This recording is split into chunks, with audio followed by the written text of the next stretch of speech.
4వ కీర్తన 4వ వచనములో ఎవరైనా చదవండి.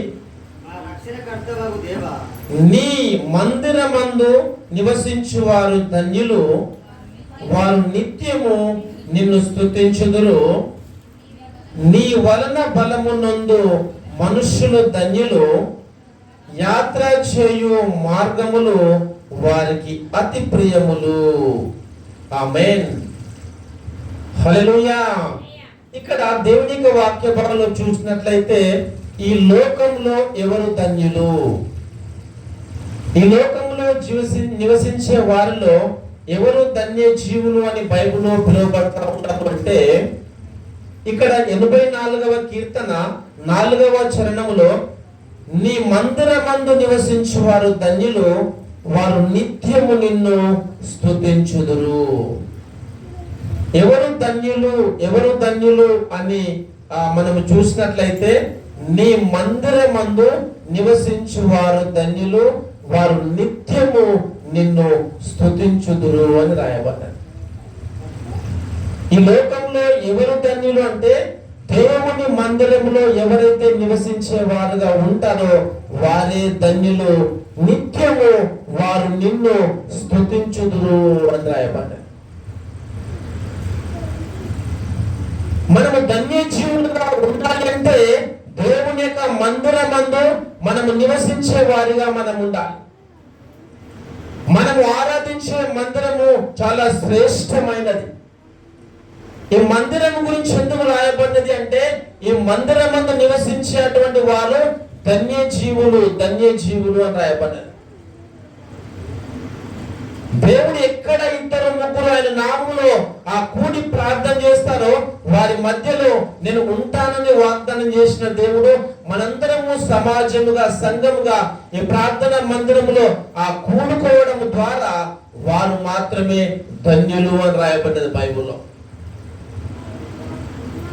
ఎవరు ధన్యులు అంటే, నీ మందిరమందు నివసించువారు ధన్యులు, వారు నిత్యము నిన్ను స్తుతించుదురు, స్తుతించుదురు అని రాయబడ్డది. మనము ధన్యులము. ఎందుకు ధన్యులమంటే, ఆయన మందిరములో మనం నివసించడానికి మనము కూడుకున్నాము. అంత మాత్రమే కాదు, ఆయన దేవుణ్ణి మనము స్తుతిస్తున్నాము. మనమే ధన్య జీవులం ఈ లోకంలో. అందుకే మనం ఏం చేయాలంటే, దేవుని ఎల్లప్పుడూ స్తుతించే వారముగా, దేవుని ఎల్లప్పుడూ ఆరాధించే వారముగా, దేవుని ఎల్లప్పుడూ ఆయన నామాన్ని మనం మహిమపరిచే వారుగా ఉన్నప్పుడు దేవుడు తప్పకుండా మనల్ని, మన కుటుంబాలను దీవించి ఆశీర్వదిస్తాడు. నీ వలన బలము నుండి మనుషులు ధన్యులు, యాత్ర చేయు మార్గములు వారికి అతి ప్రియములు. అని ప్రయత్నం చేస్తారో వారు మాత్రమే ధన్యులు, వారు మాత్రమే ధన్యులు భూలోకంలో అని దేవుని యొక్క వాక్యంలో రాయబడ్డారు. బలమునందు మనుషులు ధన్యులు, యాత్ర చేయు మార్గములు వారికి అతి ప్రియములు. హల్లెలూయా, హల్లెలూయా. నీ వలన బలమునందు మనుష్యులు ధన్యులు, యాత్ర చేయు మార్గములు వారికి అతి ప్రియములు అని రాయబడ్డారు. హల్లెలూయా, హల్లెలూయా. 1వదిగా చూసినట్లయితే, నీ మందిరమందు నివసించే వారు ధన్యులు, వారు నిత్యము నిన్ను స్తుతించుదురు అని రాయబడ్డారు. 2వదిగా చూసినట్లయితే, నీ వలన బలమునందు మనుష్యులు ధన్యులు, యాత్ర చేయు మార్గములు వారికి అతి ప్రియములు అని రాయబడ్డారు. దేవుని ద్వారా ఎవరైతే బలాన్ని పొందుతారో, ఎవరైతే శక్తిని పొందుతారో వారు ఈ భూలోకంలో ధన్యులు. యాత్ర చేయు మార్గములు అంటే ఈ లోకంలో చేసే ప్రతి ప్రయాణంలో వారు అతి ప్రియముగా వారు ముందుకు సాగుతారు అని దేవుని యొక్క వాక్య భావం రాయబడినది.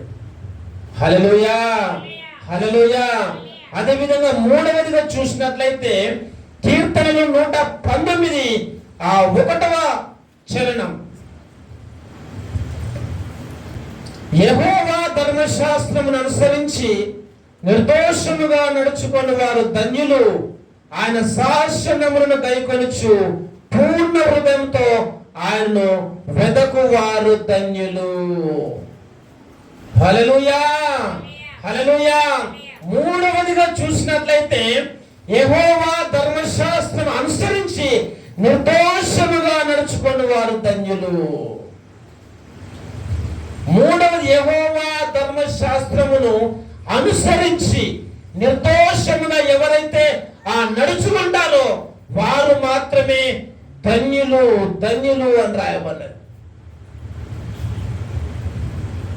ఆయన శాసనములను గైకొనుచు పూర్ణ హృదయంతో ఆయన వెదకే వారు ధన్యులు. పూర్ణ హృదయంతో దేవుణ్ణి ఎవరైతే వెతుకుతారో వారే ఈ లోకంలో ధన్యులు. అందుకే ఆయన ధర్మశాస్త్రాన్ని అనుసరించి మనం నిర్దోషముగా మనము ముందుకు సాగుతామో వారి లోకంలో ధన్యులు అని దేవుని యొక్క వాక్యం రాయబడ్డది.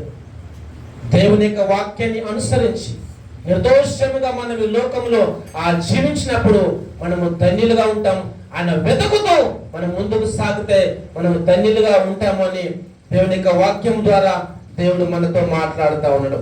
అదేవిధంగా 4వది చూసినట్లయితే మత్తయి సువార్త 5వ అధ్యాయం 5వ వచనంలో సాత్వికులు ధన్యులు, వారు భూలోకమును స్వతంత్రించుకొందురు.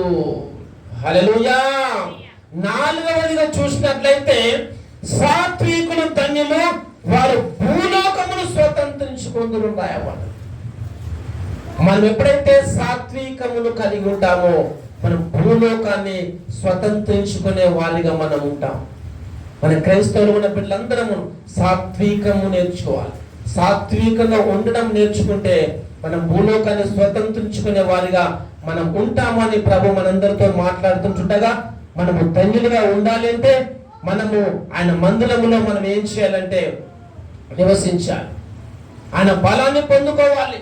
మన నిర్దోషంగా ఉండాలి. మన సాత్వికతను కలిగి ముందు దేవా ఈ లోకంలో ఎవరు ధన్యులు అంటే తండ్రి ప్రభా, దేవాన్ని మందిరమందు నివసించే వారే ధన్యులు అన్నారు తండ్రి ప్రభా.